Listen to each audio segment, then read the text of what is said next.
If your padman doesn't do these three things, fire them. Pad training, pad work is one of the best types of training, one of the most interactive, one of the best ways to develop your skills without taking big hits to the head. There's a reason why people fly half the world and pay top dollar to train with some of the best padmen in Muay Thai and kickboxing and boxing. But if your padman doesn't do these three simple things, fire them, because you're not getting the most out of your training. Number one is move their feet. We'll see a lot of padmen, when you watch the videos online, they're stood in one place, like a lighthouse or a lamppost or some other phallic inanimate object. Padmen should move. That's a big difference between a padman and a heavy bag. A heavy bag's going to stand there whilst you just whack away at it. A padman should move so you can practice throwing your combinations whilst moving your feet. You can practice cutting off the cage, or you can practice getting off the cage or the ring ropes when the padman gives you the pressure forward. Which moves us on to the second thing that a padman should be doing, a big differentiating factor between pad work and just standing in front of a bag and whacking a bag. And that is, the padman should throw stuff back, especially when you've got a fight coming up, you've got game plan specific stuff, you've got an opponent who likes to throw particular things, a particular kick, a particular punch.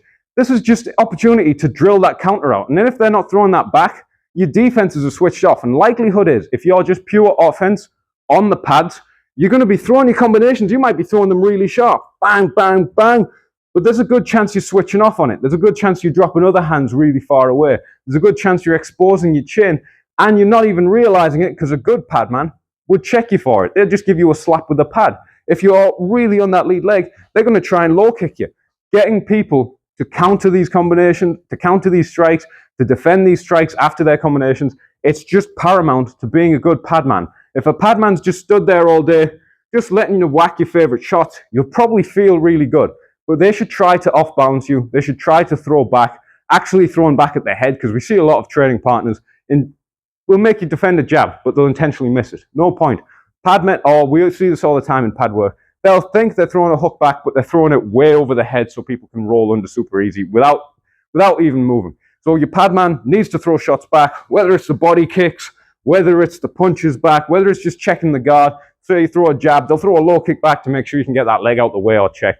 This is really important. Padmen should throw stuff back. And the last one, you might not have thought of this, is same side combinations. Your padman should hold same side combinations. It's very easy to think of these combinations. It's very easy to throw these combinations all the time, where it's left, right, left, right, left, right, left, right, ad infinitum, jab, cross, hook, cross. Everything's from left to right to left to right. But the problem with this, when you move on to fighting, when you move on to sparring, is that everything has the same rhythm. Everything is left, right, doom, doom, doom, doom. And then that can become quite predictable for your opponent to defend. And also, a lot of times when you throw one side, say I throw a left hook to the head, the opening I've made with that left hook to the head is likely on the same side. If they go to block this left hook here, I've made that opening to the body, so you can go hook head, hook body, and vice versa. If I throw a jab, we always see jab, right kick, or jab, right low kick. But if I jab and they parry, they reach up on the same side, boom, the body kick is exposed on the same side. A lot of the time, when you throw off of that same side, the same side is going to have an opening. I might throw a left hook, they might block, but they might be covered on this side as well. So if I go a hook and then try and throw an overhand or a hook and a cross, very solid combinations, really good combinations, but oftentimes they can defend the head on both sides. But if you throw that big left hook, get them to bring it up, then left hook the body, or whatever it is. If we throw that uppercut that stands them up, that leaves them open to the cross. Lots and lots of different options. If you want more tips, subscribe to the channel. If you have anyone you want me to break down, put it in the comments. I may ignore it, or I might make it in the next 10 minutes. It's a lottery. Use code HARD10 at RevGear. Works in America too.